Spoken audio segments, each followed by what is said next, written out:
Mga kabayan, umpisahan ko na ang pagtatransplant itong pok choy. Dahil dito ay hindi ganong lalaki, sila ay siksikan, nagpapangagaw sila sa nutrihino. Ngayon kung sulod siya sa isang paso, ay mas mabilis ang kanyang paglaki. At ito, simulan na natin mga kabayan. Kapag mas malaki ang lagayan at sulo niya, mas madali siyang lalaki.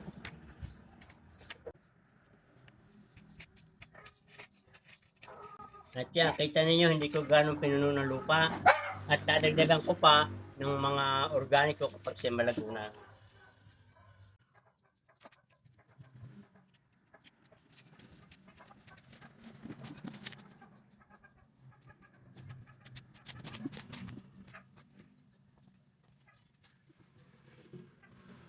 O yan mga kabayan, atin nilang alagaan ng dilig at paglalagay ng ating mga organikong pataba para mas mabilis ang paglaki at paglusog at pagberde ng dahon ng ating tanim na pok choy.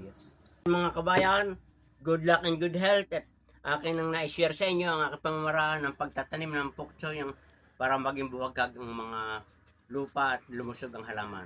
Mapagpalang araw sa inyong lahat kabayan.